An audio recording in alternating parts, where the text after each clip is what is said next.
Chapter 1. The baby was coming. It was all so strange. She had been rushed to the hospital after her fall. The doctors and nurses had swarmed around her, all while she was in excruciating pain. The baby was coming. That was the only thought she could muster. The baby was coming. Why? How? She had 3 weeks more. 3 more weeks. But Jared had to come around and ruin everything, just like he always did. Mr. and Mrs. Fuller must have rushed in when they heard the news. In between being drugged up and the excruciating pain she was feeling, she could hear their voices, distant, worried. They kept asking about the baby, not her. She didn't know what happened. It was all hazy. It was a mercy, that was what Lori knew. It was a mercy that fate had decided to wipe her memory, because she wouldn't be able to bear it. She had woken up the next morning. The lights in her hospital room were bright, almost blinding. It took a while adjusting her eyes to the light. When her eyes were finally adjusted, she saw that there was not a single soul in her hospital room. Nobody at all. It wasn't like she was expecting anyone. Mr. and Mrs. Fuller either. They would be too excited with their new baby. They would have their hands full. She tried to move her arms, but she was sore all over. So sore. God, it hurts. She thought as she closed her eyes in pain. She didn't know how long she had closed her eyes, willing herself to go back to sleep just to get rid of the pain. Mercifully, a dark-haired nurse walked in moments later. "You're awake. That's good," she said, and Lori tried to talk, but her throat was so scratchy and dry. She tried to reach out to her nightstand, where there was a bottle of water, but the simple movement caused her immense pain. "Don't worry. I'll get it for you," the nurse said as she took the bottle of water. She poured the water in a small plastic cup next to her nightstand and adjusted Lori's bed so she could sit properly and drink. Lori took 2 sips and stopped. "What happened?" she asked as she looked around. "You passed out right after your cesarean section. You had everybody worried and scared. The doctor thought you wouldn't make it," the nurse said as she dropped the cup back on the nightstand. She examined her vitals while scribbling on her notepad. "Do you remember what happened?" the nurse asked, and Lori shook her head. "I can't seem to remember. I only remember coming here. And the pain," she said, and the nurse nodded. "Yes. You were in a lot of pain." The doctor walked in at that moment. He was tall, balding, and had glasses on. Lori felt he looked vaguely familiar. She must have seen him when she got to the hospital. "Good morning, Ms. Wyatt. How are you doing?" he asked, and Lori shrugged. "I don't know how to feel. I'm sore all over. I'm in pain," she said, and the doctor looked at the nurse. They seemed to exchange a look that she knew nothing about. "Ms. Wyatt, you were in a very critical condition when you were rushed in last night." Lori nodded. Of course she was. She had gone into premature labor. "We prepped you for an emergency C-section. The surgery was successful. Unfortunately, the baby died.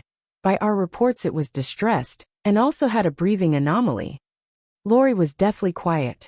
"The baby didn't make it." What?" she said quietly, and the doctor sighed. "We did everything we could. But he didn't have much of a chance in the first place. We suspected that when you went into premature labor," the doctor added, and Lori whimpered. The sound that came out of her mouth wasn't human. It didn't even sound like it came from her. "Where is he now?" she asked, and the doctor sighed. "A Mr. and Mrs. Fuller came to claim his body. They came with documents showing that you had given away your rights to be his mother. They couldn't even wait or let her see him. But, I haven't even seen him yet. They didn't let me see him," she cried out, and the doctor and the nurse exchanged silent looks again. "Ms. Wyatt, you were out for a long time, and legally, they had every right to claim his body." Lori started moving in her bed, ignoring the blinding pain. "Where is he? Where is he now? I want to see my son," she shrieked as she placed one leg on the cold marble floor. The movement alone caused her great pain, but she managed it.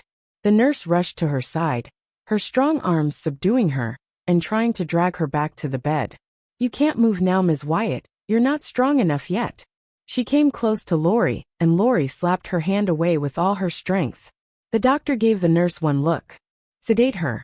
She needs to rest," he said as he walked out of the room. Another nurse rushed in at that moment. Lori was still crying, shrieking, and batting away the nurse.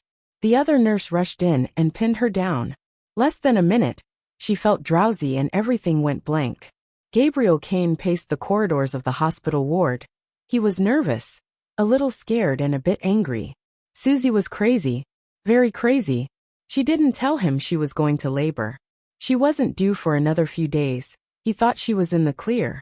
He had specifically told her to call him if she felt the baby was coming, because he felt guilty enough leaving her alone when the baby was so close to being born.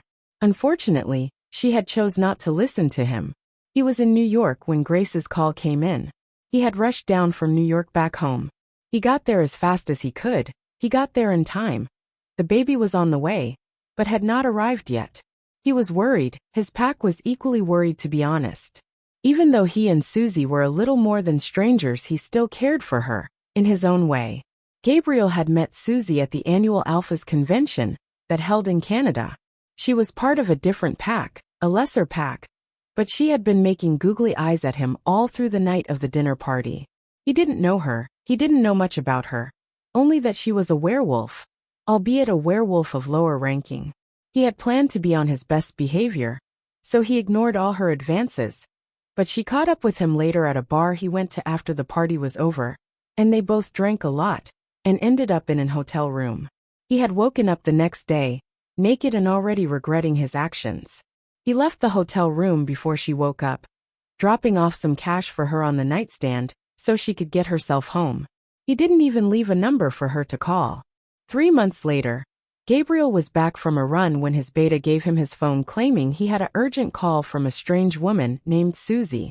He had forgotten all about her by then, but only accepted the call out of courtesy. Susie claimed she was pregnant, and at first he had been outraged, but then he calmed down. He paid for her flight to Denver and made her take a DNA test. It came out positive the baby was his. Susie vehemently protested to keep it. Gabriel agreed. He had no other intentions. Of course, he was mildly disappointed in himself. It was not often that the alpha of one of the most prestigious packs in the world fathered an illegitimate child. Even his own family had been surprised. Susie moved in quickly. He had no qualms with that. He only made her know her place. Yes, she was the mother of his child, but she would never be his mate or his Luna. Those positions were left unoccupied till his mate came along.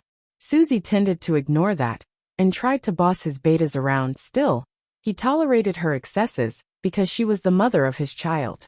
He had left briefly for a business trip only to get the scary call that she had gone into labor. The doctor walked out of the theater, walking briskly while taking off his bloody gloves. He had a grim look on his face. His heartbeat was racing. "Mr. Kane, I'm sorry." Gabriel clenched his jaw, bracing himself for the news. "We lost the mother, but you have a beautiful baby girl."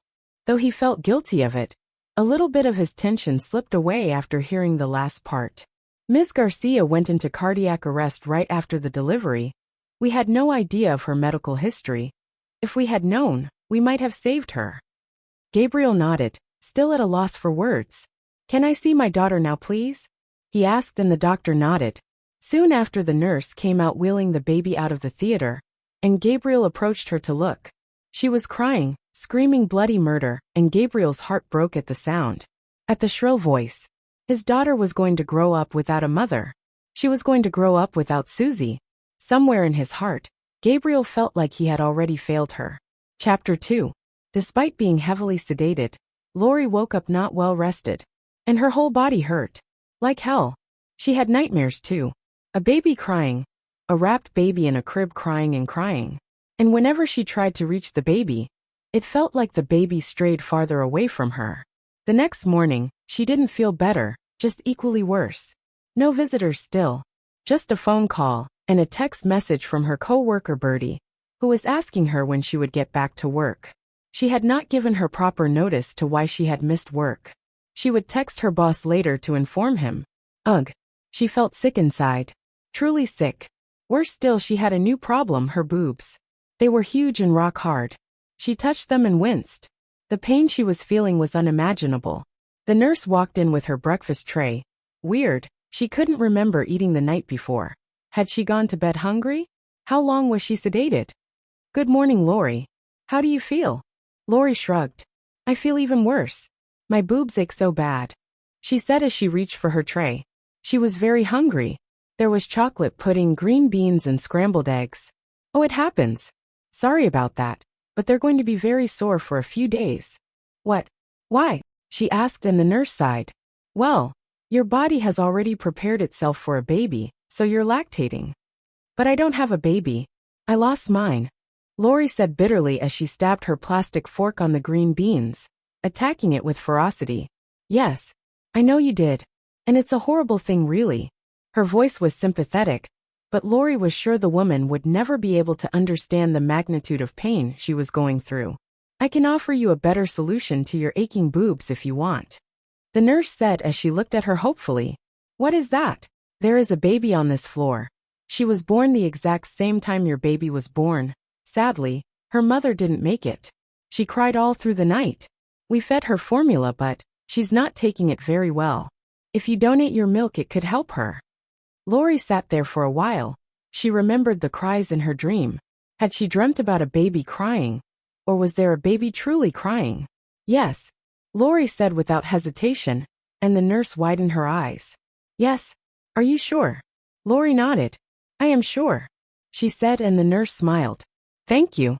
I know how hard this is for you, she said, and Lori scoffed as she looked away. Oh, she had no idea. I will come back with pumps, then have a quick talk with the girl's family to inform them. The nurse left and Lori had her breakfast quietly. 20 minutes later the nurse came back with pumps like she had said, and talked about how the child's father had quickly agreed. The nurse left with her milk, murmuring something about the milk being screened first. Lori went back to sleep. The doctor came back to do a checkup on her. Her C-section scar was healing quite nicely, he had told her. Lori had murmured something about the hospital bill, and her doctor had told her the Fullers had cleared the hospital bill. Good. Because there was no way she would have paid for it herself. She didn't have a dime to her name. Besides, it was in the agreement that they would settle all hospital bills. She only wished they had let her see him before taking him away. Gabriel didn't leave the hospital. Even though he didn't sleep a wink, he didn't leave. He couldn't just bear the thought of leaving his daughter alone. He had not picked out a name yet, partially because he and Susie had not come up with one. He wanted her name to be perfect. Whatever it is he came up with had to be perfect. After the baby was born, and the doctor told him Susie didn't make it, he had quietly made her funeral arrangements. Susie didn't have any family, at least none that he knew of. Her only family was her daughter. He remembered when he first held her in his arms. She had immediately stopped crying as he stroked her head gently. She was so tiny. So tiny. But when she looked at him, when she really looked at him, the world stopped. Nothing else mattered at that point. Gabriel knew at that moment he would fight tooth and nail to protect her. By all tests and count, baby Kane was a healthy child. She was fine, totally fine. The doctor reassured him many times while begging him to go home and get some rest. But why was she still crying? He heard enough of her crying to now recognize the sound of her voice. The nurse said she was hungry. Just hungry. She was taking the formula, but it didn't seem to be enough for her. She was ravenous. Gabriel knew the reason. She wasn't only a baby. She was a pup. A werewolf pup. She would be insatiable. Pups were usually like that while growing up. Unfortunately, Susie's milk that would have sustained her was now gone. Gone. He would be there for her. Always. Good news, Mr. Kane. A nurse walked in the private waiting room, where he stayed when his daughter took her naps in the nursery. The nurse had come in earlier to tell him they found a donor for her. A woman who was willing to donate her breast milk. The nurse assured him that after they had screened the breast milk, they would let his daughter have it. He was relieved, greatly relieved about that. It wouldn't be the same like her mother's, but it would be something. He was so deep in thoughts that he didn't notice his beta and his housekeeper walk in. Oh, Gabriel, I heard the news. I am so sorry, Mrs. Grace said as she ran towards him and hugged him. Gabriel sighed, settling into her hug for a few seconds before pulling away. I am sorry, Gabriel. Deeply sorry. Susie didn't deserve this. She wanted to be a mother, Draco said. Gabriel nodded. Thank you. Her presence would be missed. Her daughter is already missing her, he said, and Mrs. Grace sat next to him. And how is your little girl? She's good. She's very healthy. Mrs. Grace seemed to sigh. Oh, thank the goddess. By the way, you look so tired. We've been waiting for you to come back to the house. Why don't you go home and take a shower and get some rest? She asked, and Gabriel shrugged. I don't want to leave her alone here. Besides, it's only a few more hours and we'll leave. We just want to settle a few things, especially with Susie's body. Susie had no family that he knew. If she had family, she never mentioned them.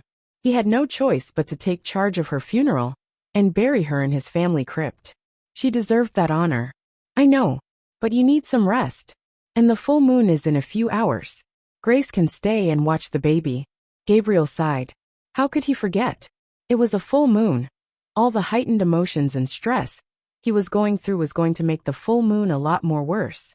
Draco was right. He nodded. Fine. I'll leave you in charge, Grace. I'll go talk to the doctor, he said as he stood up and walked out of the waiting room. 2 days later, she was cleared. She could leave, even though she was still sore. She had met a woman named Grace Myler. She seemed to be the caretaker of the little girl who lost her mother. They would come over to her place to pick up the milk every 3 days. The woman was also kind enough to give her pumps, bags to store milk, breast covers, and all kinds of things that would make it easier for her to pump. The arrangement was pretty flexible too. Lori could break it off at any time without any explanation. She liked that. Then the woman had asked her if she would like to see the little girl, and Lori had flat out refused. It would be too much. It was too much, giving so much. She only did it because she knew that the baby genuinely needed her help. And she wanted to help, but no, she would not get attached. She tried to call the Fullers, they wouldn't pick her call. All she wanted from them was a damn explanation. And a location. Her baby's grave. She wanted to see her baby's grave. But no, they wouldn't even give her that right. She left the hospital different from how she came in. The only difference this time was that she was alone. And she was going back to her shitty life and her shitty job. She felt empty. She was empty. Her tummy had gone down drastically. The bump she had 5 days ago was nowhere to be found. Just like the baby that was once in her womb. And she looked drained. She remembered standing in front of the mirror in the bathroom on the day she was to be discharged and feeling hollow. She was pale. Paler than her Mediterranean skin had ever looked, and her lips were pale. As she applied makeup to conceal her ghostly appearance, she quickly realized that nothing was strong enough to hide the heavy bags under her sunken eyes. It was of no use. There was nothing she could do that would work. Anyone who took one look at her would be able to see that she was hiding something. How would she ever recover from this? Chapter 3. It was cruel sometimes. Most times how life never stopped. It didn't stop for Lori's pain. She couldn't even take the time out to mourn properly, or she would lose her job.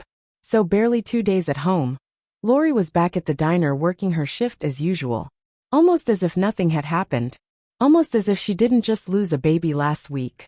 It had been 2 weeks and no, the pain didn't stop, she just found a way to live with it. It was common knowledge to all her co-workers that she was giving the baby up for adoption. Very common knowledge.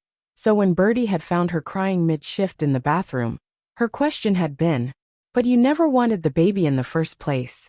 I don't understand why you're sad now." Her words were guttural, like a knife severing her insides. She had instantly wiped her tears and went back to work. She had not spoken to Bertie again after that.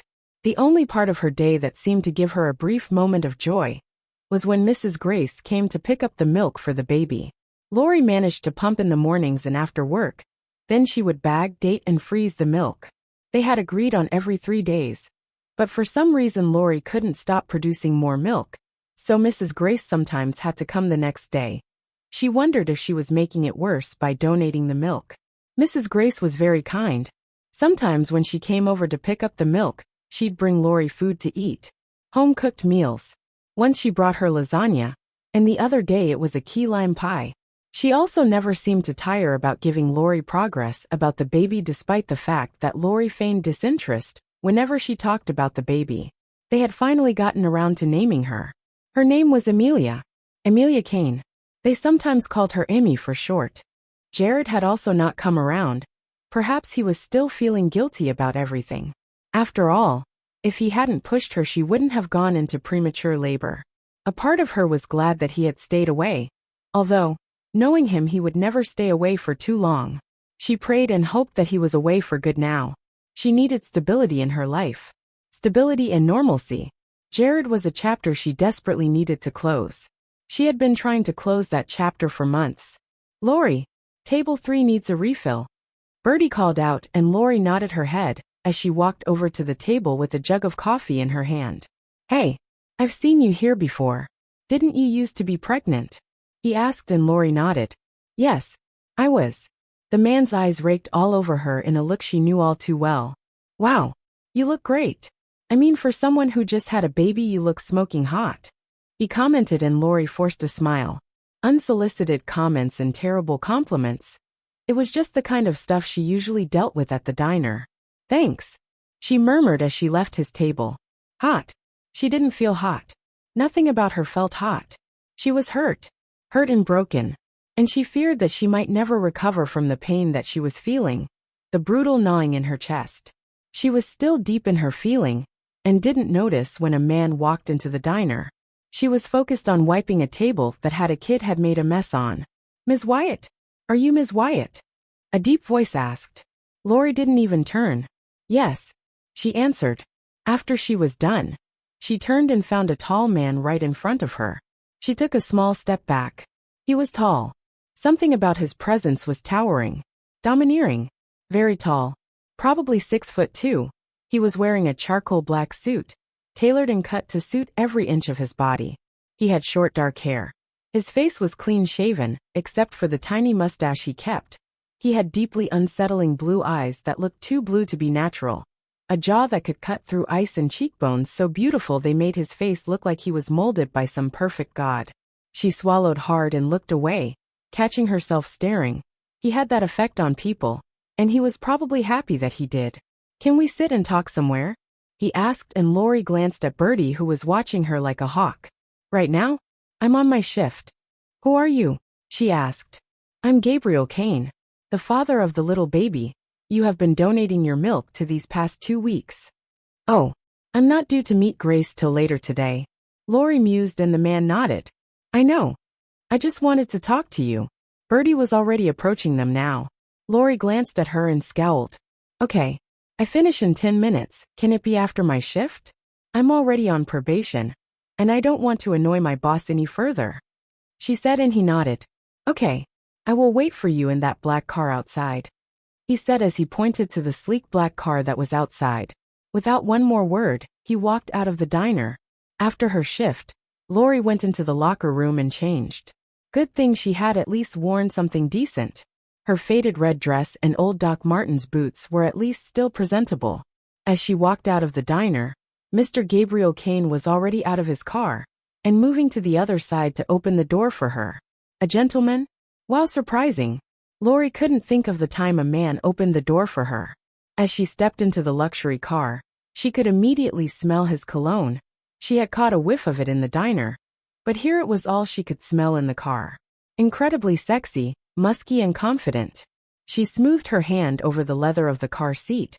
It was probably worth more than she had ever seen in her entire life. Damn, it must cost a lot. She had suspected that baby Amelia's family was comfortable. She just didn't know they were so rich. "First of all, I want to thank you for your help. Your kindness towards my daughter even in your own pain is admirable. I don't know how to ever repay you." Lori shook her head. "I don't need payment, Mr. Kane." Grace had certainly offered. The first day she had come to pick up the milk, and she just seen her apartment complex. She had offered. "I know. And under normal circumstances I wouldn't offer you, but I have a proposal for you, Ms. Wyatt." "A proposal?" Lori repeated. What could a rich well-to-do man like Mr. Gabriel Kane possibly have to do with someone like her? "As you already know, Grace is the sole caretaker of my daughter. She has been taking care of her since she was born. Amelia lost her mother at birth." Lori nodded. "But Grace is old and she tires easily. We decided on getting a nanny and Grace mentioned that you're the only person she would recommend." "A nanny?" Lori exclaimed and Gabriel nodded. "I will respect your decision to decline, Ms. Wyatt, but I would also be equally relieved if you decide to take on the job. I intend to reward you handsomely for your services," he said as he passed her a contract. Lori took it with shaky hands. Was this really happening? She skimmed through the pages. The sum of $10,000 per month in addition to added benefits hit her. What? $10,000? The requirements were pretty simple. She was to be a live-in nanny, responsible for taking care of Amelia, and provide her with love and care. What do you think? The man asked, and Lori opened her mouth, but no words came out. Slowly, she cleared her throat and looked at him. He was staring at her intently, watching her every move, her every emotion like a hawk. I need time to read through the contract and think about your offer, she said as she gulped hard. He nodded. Fair enough. But you have until tomorrow evening. Here's my card. He handed her a crisp business card. Once you make your choice, call me. A car would come to pick up you and your luggage. After she got out of his car, she watched him drive away, while she clutched the document in mild shock. Chapter 4. Amelia Susanna Kane. He liked the name. Amelia, after a childhood friend he lost to cancer, and Susanna after her mother. Finally, he was able to take her home. He went back to the hospital right after the full moon to pick her up. Mrs. Grace was already doing a good job of handling her. She cried less and less, but something told Gabriel that that would be the least of his worries. Amelia was like all babies really. All she really did was eat, sleep, poop and cry, and Amelia took each and every one of her tasks seriously. She ate a lot. She went through bottles and bottles of milk, that even her donor's milk couldn't sustain her. They had to supplement with formula. She slept a lot during the day. So long as nobody in the house made a noise, she would have her nap times uninterrupted. She equally pooped a lot. The first time Gabriel had to change her diaper, he was mortified. He had called the doctor. Was baby poop supposed to be green? The doctor said it was normal. And the smell? Oh, the smell also got everywhere.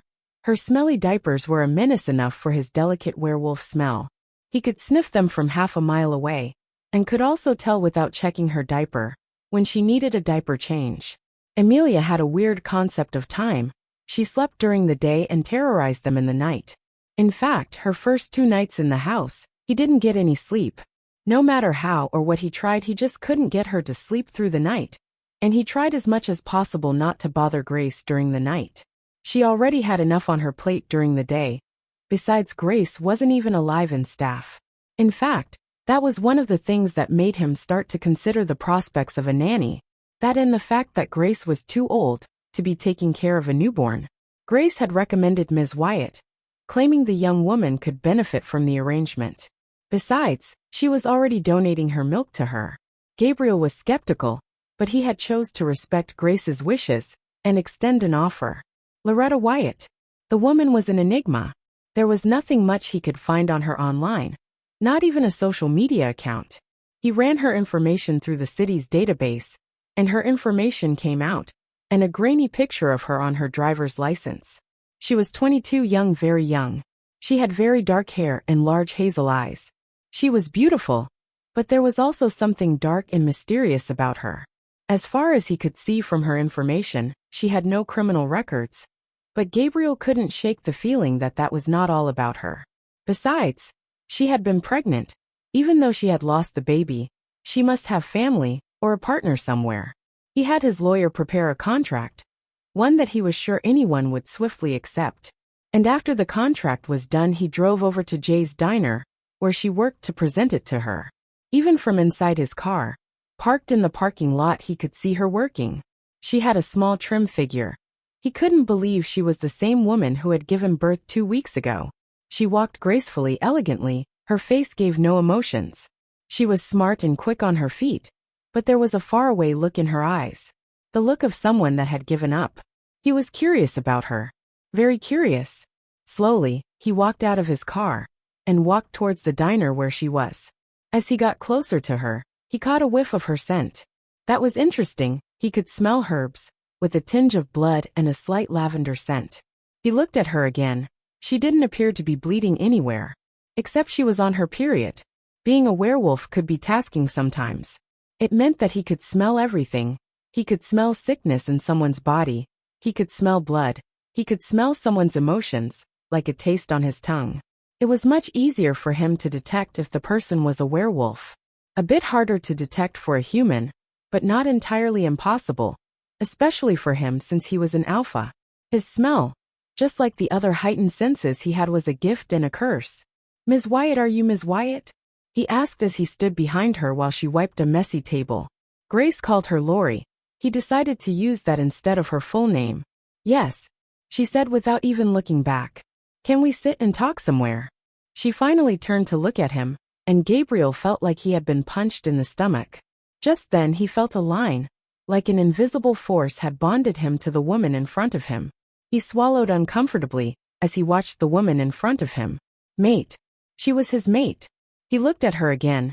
There was no inkling in her eyes, no sort of recognition. She must be human, so she wouldn't feel the mating pull. It would be slower for her. It would take her weeks, months even for her to realize. She had to fall in love with him first before she ever knew. As Gabriel walked back to his car, after she told him to wait for her at the end of shift, he was lost in his thoughts. Why? Why her? Ever since he was a young wolf, he always imagined what his mate would be like. He never thought of his mate being any different than him. His mate was a werewolf. His mate was supposed to be a werewolf. The moon goddess tended to work in mysterious ways and created situations like this. But this was a tricky one. He was alpha. Alpha of one of the best packs to ever exist. Alpha of one of the packs with the strongest bloodlines. How could his Luna be weak? How could his Luna be human? It just didn't make any sense. He would keep it to himself. He would keep the information to himself. At least until he knew what to do with it. A few moments later she walked out of the diner in a layered red dress and boots. She had loosened her hair out from its ponytail, and she let it flow freely.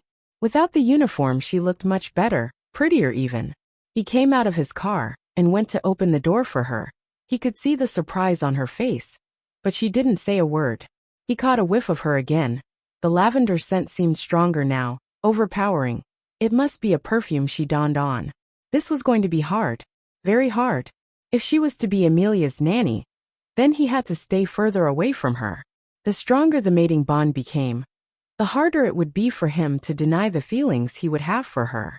$10,000 a month. Lori had never possessed that much money in her life, or even seen it before. It sounded impossible, almost impossible that this man would be giving her so much, just to be his daughter's nanny.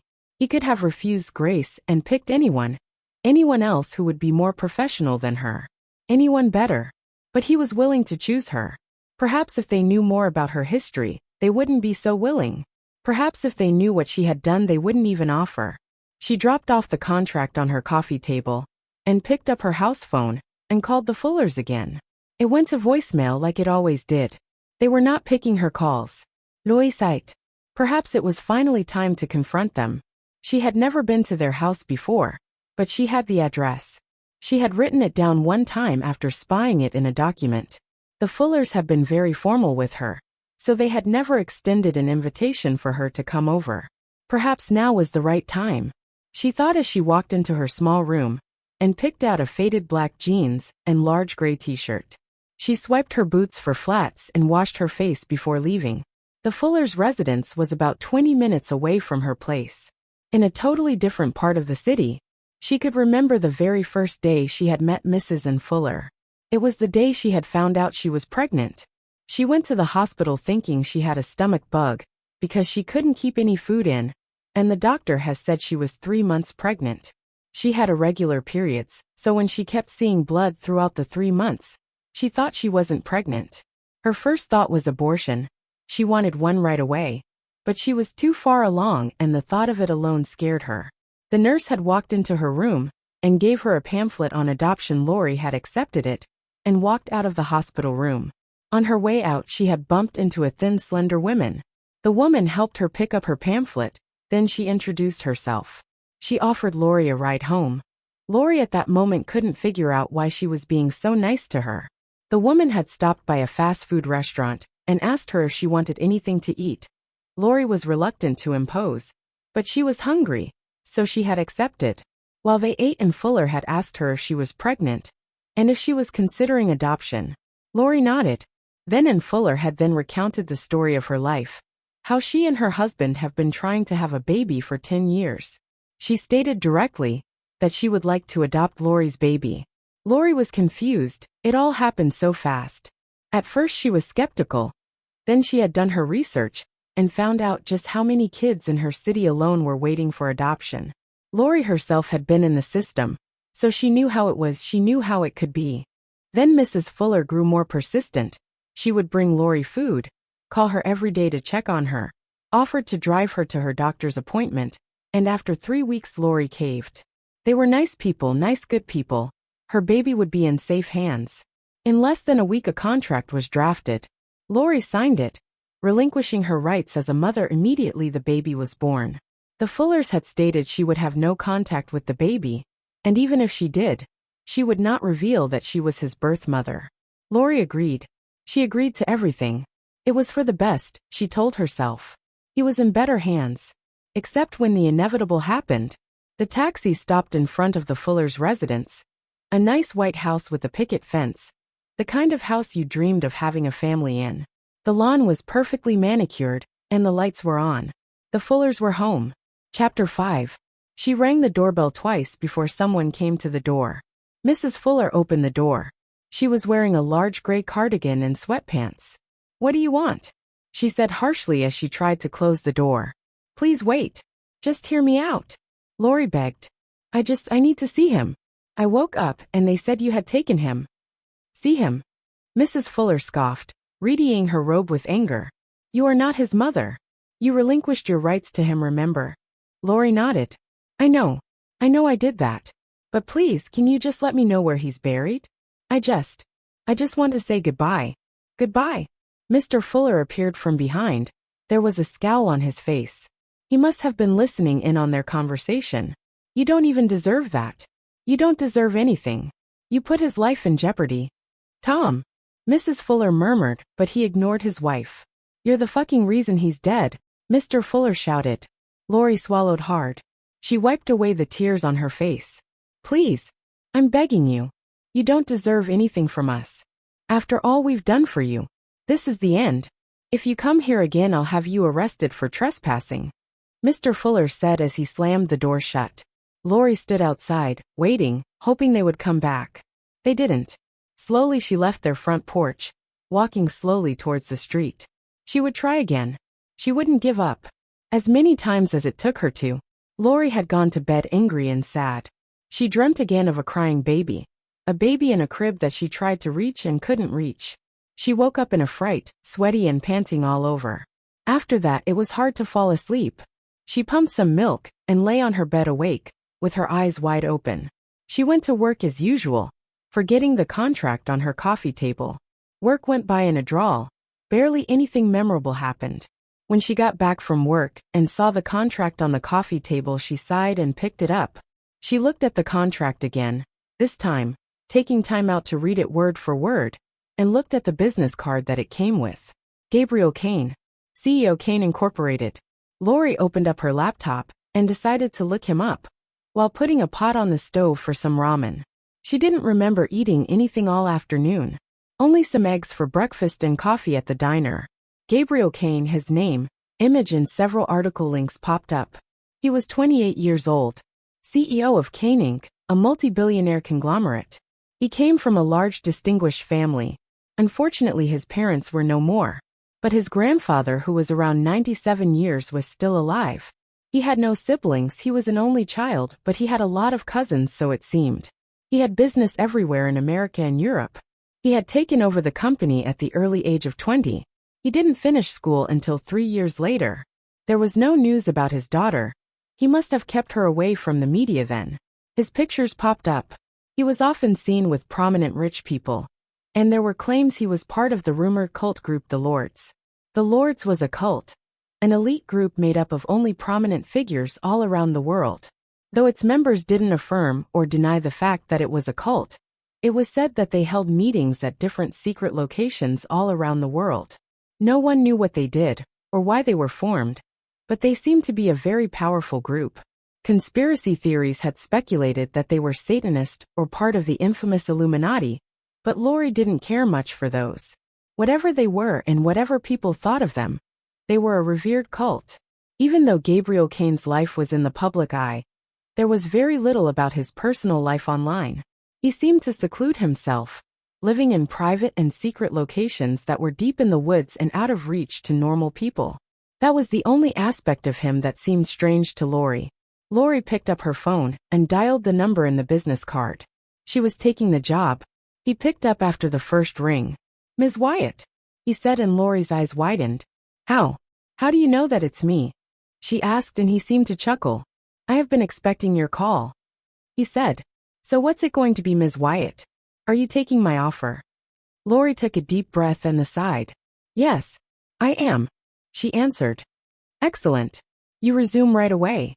Please pack your things. My driver will come pick you up in an hour," he said, and Lori nodded. Immediately she dropped off the call. She went to her small bedroom. There was a suitcase she had pushed under the bed. She knelt down and pulled it out. She dusted the suitcase and opened it up on her bed. She went back to the kitchen to switch off her stove. She was too excited to eat. At least for now. She packed her good clothes. All the ones she would need and a few of her shoes. There was nothing much in her fridge, but she put the frozen bags of milk she had and arranged them into the cooler with ice on it. Then she tidied up her apartment, throwing away the things she didn't need and the things that would get spoiled if left alone for too long. She was taking out the trash when she spotted a black car waiting in front of her apartment complex. The driver approached her. "Are you Ms. Wyatt?" he asked, and she nodded. He was a tall man with a shaved head and sunshades. "I'm Tony, Mr. Kane's chauffeur. He asked me to pick you up," he said, and Lori nodded. "Give me a moment. Let me just bring my suitcase down." The ride was long, longer than she had anticipated. After several minutes, they arrived at a large mansion on the top of a hill. The only way to get to the mansion was a lonely dark road that led directly to the mansion. Lori wasn't too surprised, given what she had read about him. These were the kind of locations that Gabriel Kane was used to. Besides, he was a very private man. A home at the top of a hill surrounded by trees was the best place to avoid civilization. Finally, the long lone road came to an end, and there was a wrought iron gate in front of them. The gate opened by default, and the car drove in. The driveway was large, flanked by well-trimmed bushes and figurines. As they neared the house, there was a waterfall at the front. A waterfall with the statue of a large wolfman with its head tilted backwards. Water flowed out of its mouth and paws. Weird, she had never seen such a peculiar sculpture before. The car pulled up in front of the house, and Lori got out while Tony retrieved her suitcase from the trunk of the car. The weather was warm. The mansion looked even bigger than she had imagined.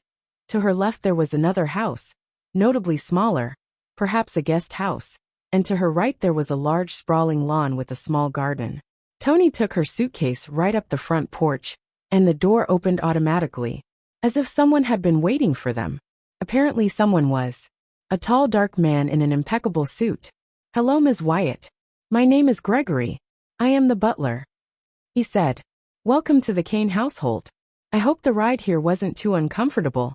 He had a slight British accent, and a lovely smile, and impeccable white teeth that complemented his dark complexion. Lori instantly felt comfortable with him. "It was good. Thank you," she said as he led her inside. Wow, she thought as she was led inside the foyer. She took every bit of the house in as they walked in further. Well, it was certainly much more grandiose than she had expected. "You will be taken to your room. You can rest and change for a while. Grace will come to you later and give you the details." She nodded. "Oh, before I forget," she said as she handed him the cooler of frozen breast milk. "For the baby," she said, and the butler nodded as he collected it from her. She was led up the large spiral staircase by another servant, a quiet small woman with short black hair.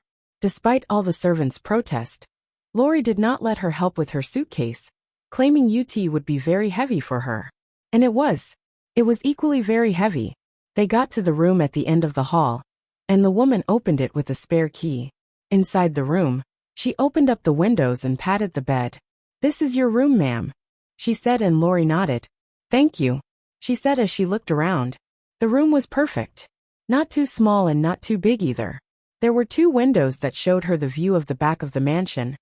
There was a large oval pool, and a beach house next to it with even more sprawling grass. Her room had a nightstand, a large 4-poster bed with white sheets, a full-sized mirror, and a small closet with an adjoining bathroom. She walked into the bathroom and sighed. "Oh, it WSS perfect. White tiles, white sink, a bathtub." She quickly moved to change her clothes. She was torn between picking something comfortable or something more formal. She settled for a gray sweatpants and a black t-shirt. She was going to be living in the house anyway. She didn't have to dress up tight. She was searching for a hairband for her hair when she heard a small knock on the door. "It's me, Grace," an excited voice said from the other side of the door. Lori opened the door and saw Grace standing on the other side of the door grinning at her. Lori couldn't help but smile. Her smile was contagious. "I am so glad you're here. Welcome," she squealed as she walked in. "Are you hungry? Do you need to eat anything?" Lori shook her head. No, I'm fine. I'm fine. Mr. Kane will come later to debrief you. He wants to do it himself. I am so glad you decided to take this job. I just knew you'd be perfect for it." Lori's eyes widened. "Really?" Grace nodded. "Of course. Ever since I saw you at the hospital. Again, I'm very sorry about your son." Lori shrugged. "It's fine. I don't really like to talk about it," she added, and the woman nodded. "It's fine. I understand." She said soberly, "Do you want to meet Amelia? She's napping right now, but I'm sure you can still sneak in to see her. Her nursery is right next your room." Lori nodded. She might as well see the baby she had been donating milk to for the last few weeks. Her heart was racing as she and Grace left her room, and Grace gently opened Amelia's nursery. This was it. This was the moment. Chapter 6. The nursery was light and airy. Everything was white, even the walls and the crib.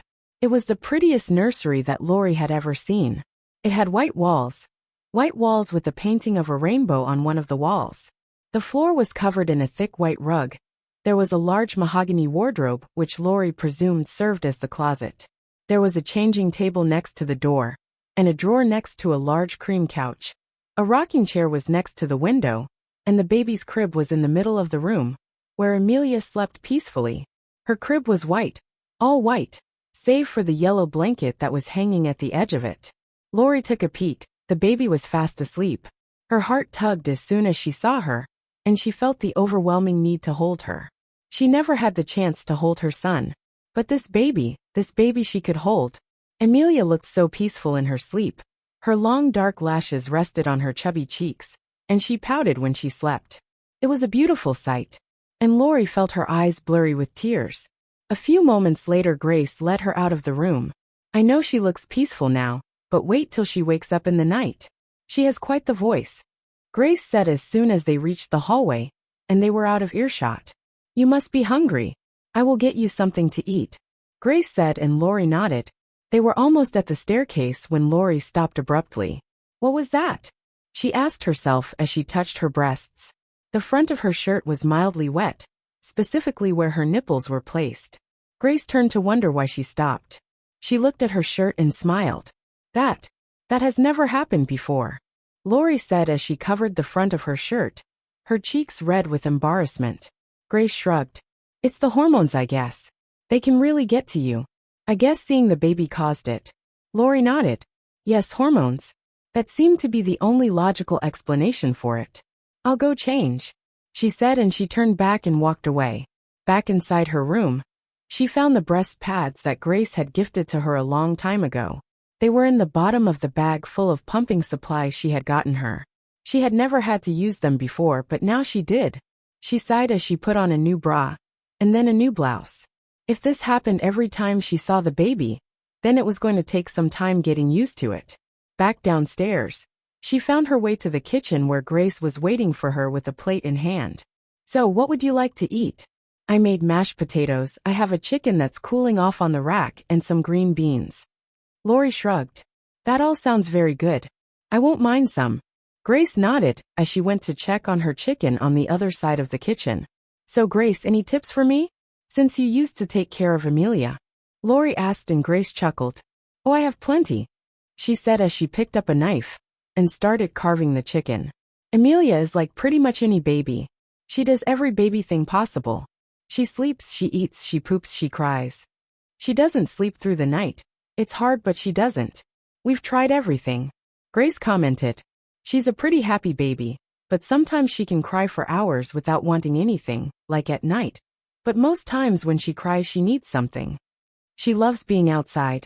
I used to take her for walks around the house during the day, and she would get so calm, especially if she was crying before.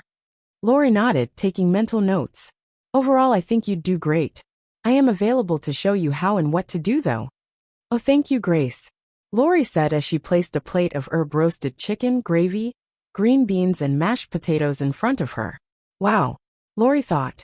A meal that was not ramen or toast. Her stomach would be very happy. She didn't know if Grace thought she had experience with kids. But she didn't have that much. She remembered taking care of a baby as a teenager, their neighbor's 8-month-old baby, that she watched for a few weeks. But that was about all the experience she had. She remembered how to change a diaper. But it had been so long. She was sure she would get the hang of it. The truth was she had not bothered to learn many things about being a mother or caring for a baby, because she had put her son up for adoption. She wondered if Grace knew that. If Grace would treat her the same if she knew the truth. If Mr. Kane would treat her differently if he knew the truth. If he would even want her to be his daughter's nanny. Lori ate her meal in silence, while Grace talked and talked on about Amelia. She was still pretty young, only a few weeks old, so there was not much to be known about her other than the fact that she was a newborn. But Lori was appreciative of the tips that Grace was dropping, almost as if she knew that she was really going to need them. After Lori was done with her meal, she went to check on Amelia again. At this point she was already awake and stretching. Her small head was moving as she was taking in her surroundings, and the woman in front of her. "Hey," Lori said as quiet as she could muster. "Hey little baby," she whispered as she stretched her hands into her crib, and very gently picked her up. She fit snugly in her arms, so snug, almost like she belonged there. Amelia was awake now. Her eyes were bright blue, the same blue like her father's, and they stared at her with all the intensity a newborn could muster. Lori patted her head gently as she cradled her softly. She seemed calm, very calm. And she smelled good. So good. Lori sniffed her gently and cooed. "Oh, that baby smell. That lovely intoxicating baby smell. You're just the cutest," Lori said as she touched her nose. Someone walked into the room at that moment, and Lori turned quickly thinking it was Grace, but saw Mr. Gabriel Kane there instead. He stood at the doorway for a while, almost as if he was studying her. "Good evening, Mr. Kane," Lori said, and the man nodded. He filled up the entire doorway. He was that huge. "Ms. Wyatt, I'm glad you took my offer." Lori nodded. "How could I refuse?" she said in her mind, but kept mute. "I'd like to see you downstairs, so we can establish some ground rules." Lori nodded. "Okay. I'll be there soon," she said, wondering if she had to take the baby along since technically she was now the baby's nanny. Mr. Kane turned, about to leave, then peeped in again. "And she needs a diaper change," he said as he closed the door gently behind him. Lori looked at the closed door, and then the baby. There's no way she needed a diaper change, she thought as she set the baby down on the changing table, and opened up her onesie. She undid her diaper, and turned away when the smell and the sight hit her.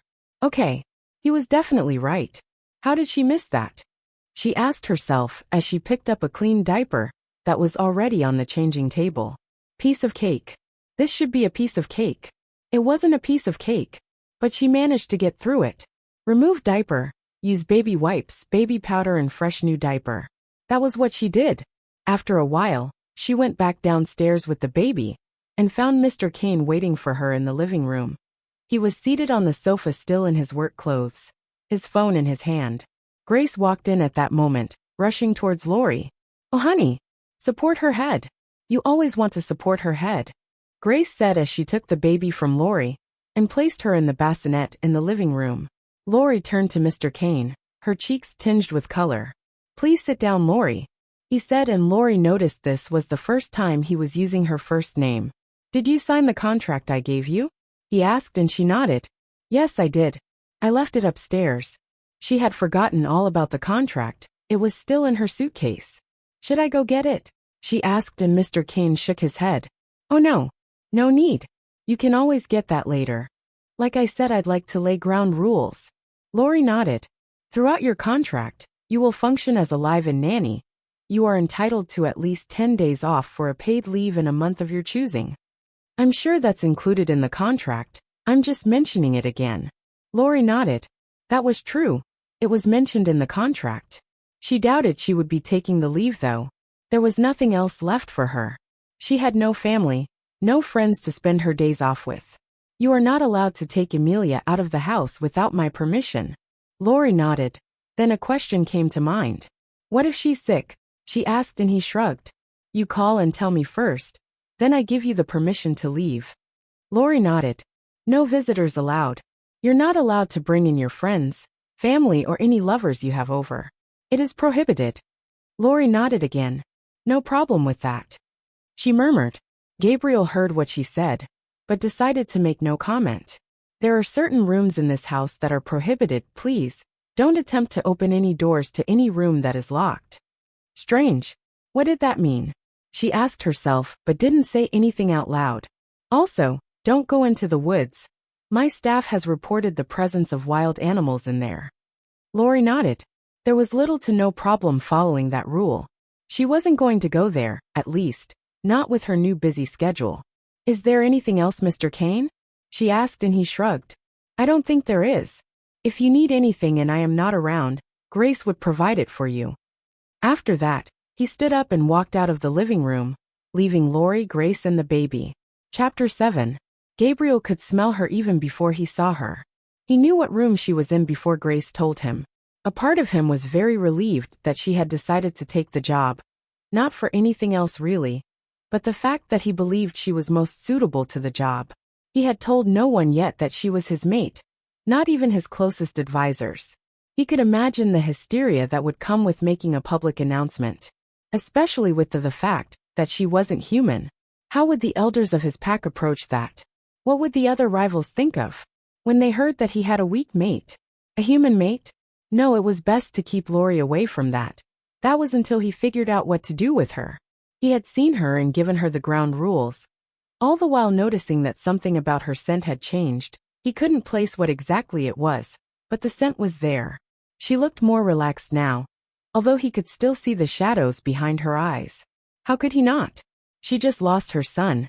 She was probably still grieving his loss. It was probably hard for her to cope.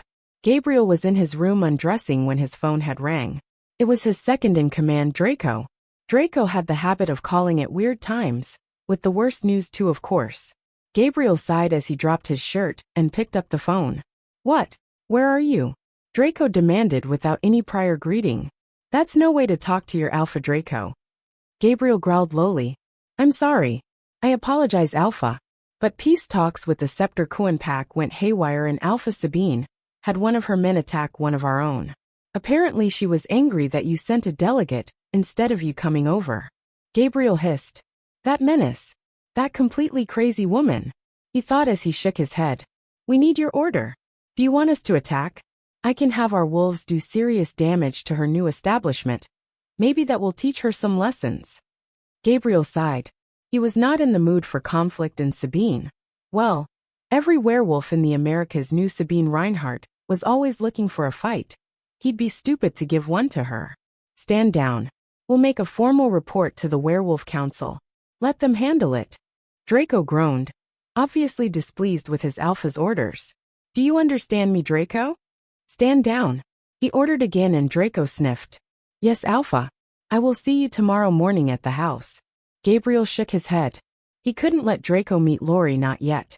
Draco would figure it all out in a minute. And while he trusted Draco, because of his unwavering loyalty and the blood oath he took to him, he was not quite ready to let him know yet. No, not at the house, at the office. I'm leaving early, he said. Whether or not Draco knew that he was lying, Draco didn't mention it. He ended the call shortly after. Gabriel sighed. He had been Alpha of his pack for 10 years. 10 whooping years. His parents had died when he was young, barely 20. Strangely, he had been prepared for his role all his life. As if his father had somehow anticipated his death. He had prepared him to be an Alpha, rigorously. While other kids were going to bed early, and doing normal kid stuff like playing, having hobbies and generally having fun, Gabriel was always training. His father never run out of things to make him do. Running, fighting, meditating, hiking, pushing his wolf form to limits that he didn't know was physically possible, learning how to half shift, fully shift and learning about his history. He had been taught everything. Most importantly, he was taught how to rule. When he was younger, Gabriel never understood why his father was so hard on him, and he slightly resented him for not letting him know that he had seen his death in the future and intended to prepare his son for the aftermath.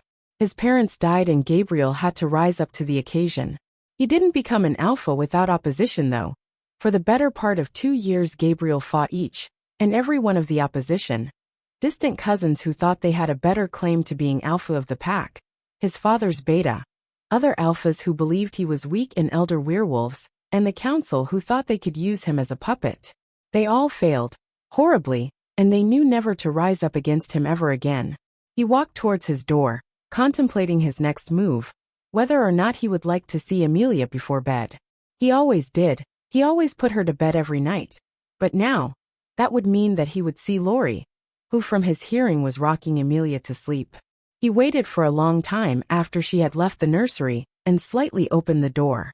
His room was not that far from the nursery anyways, which was why he was always on night calls, because Grace slept downstairs when she stayed over, a different wing in the house. He gently and as quietly as he could muster opened the door of the baby room and tiptoed to the crib. The smell of Lori filled the room, mixing with Amelia's soft and sweet baby smell. The room smelled like lavenders, herbs, and this time no blood. He looked at Amelia and smiled at her, resisting the urge to touch her, afraid that she would wake up. She always looked so peaceful in her sleep. In fact, Gabriel didn't know it was possible to love such a tiny pup so fiercely, that he was always thinking of how to protect her, and the things he would do to protect her. He was a powerful alpha, and she was the daughter of a powerful alpha. She was his weakness.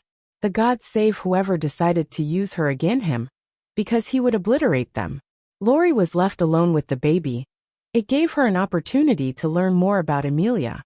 Grace only came back to assist her with the bath, and after that Lori got the hang of it. She dressed up the baby and rocked her to sleep on the rocking chair, while watching the stars outside the window. She put the sleeping baby in her crib, wondering how easy it was to have gotten her to sleep. She decided to pump after that. She had not pumped all day, and her breasts were heavy.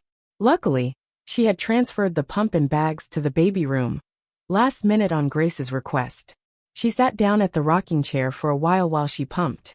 Her mind went back to the day she lost her son, her baby boy, and her heart tightened again. He didn't deserve it. He didn't deserve any of it. Lori thought with tears in her eyes. She remembered the events leading up to her labor. She remembered them vividly. She was at her apartment. Jared had followed her from the diner. She was surprised to see him. Last time he had come, he had claimed he wanted nothing to do with her anymore, or the baby she was having, which was quite ironical to be honest, given that Jared was the one who had been tormenting her for years. Jared and Lori were in the same foster homes. They were similar in a few ways. In one, they had both been abandoned at birth by their parents. Mrs. Wyatt wanted children. She wanted lots of it, or so she claimed. She already had 3 foster kids, and one sunny afternoon she got Jared and Lori. She was getting a fat check for all of them anyways, so it was natural for her to keep getting kids. Lori was a quiet, shy kid, so naturally, she got along with the bad-tempered Mrs. Wyatt. Jared, on the other hand, was a complete menace, but for some reason, Mrs. Wyatt doted on him. She loved him more than she loved the rest of them. He was not only a menace, he was a complete bully. He bullied her, and the other younger kids Mrs. Wyatt ended up fostering. Only 3 of them ended up being legally adopted by Mrs. Wyatt. Lori, Jared, and a younger boy named Timothy. All the older kids were eventually sent to other foster homes. Jared picked on Timothy regularly. Timothy was small and timid just like Lori, so they got their fair share of bullying from the big bad Jared. As time went on, he became worse and left home for long periods of time. He became much worse, and he fell into a very bad gang. By that time Lori had the good sense to run far away from home. She was 16 then, and tired of the way she was living. She was basically the maid for Mrs. Wyatt and her disabled ailing husband, and the other stream of foster kids Mrs. Wyatt was always keeping to get a steady check. She stole Mrs. Wyatt's money and ran. Luckily, an old lady took her in weeks after she ran away. The woman, being an orphan in the foster care system herself, seemed to understand Lori's predicament. Lori worked regular shifts at the local grocery store, to pull her weight around, and buy stuff herself. Mrs. Wyatt never looked for her, for if she truly did, she would have found Lori living a few blocks away and attending the same school. Perhaps she never really cared. When Jared got back home 2 years later and learnt that she had run away from home and stole money, he got very angry and got it into his head that he needed to punish Lori. Lori left the state after Timothy warned her. It was the last time she had heard from him. After he gave her the warning one evening, she was working her shift at a local grocery store that was at least 2 miles away from the Wyatt's normal grocery store. Lori didn't even doubt Timothy when he told her. She could see the bruises on his face, and she knew it was the work of Jared. It didn't take her much convincing to flee with what little cash she had. And she'd been fleeing ever since, till he found her a year earlier.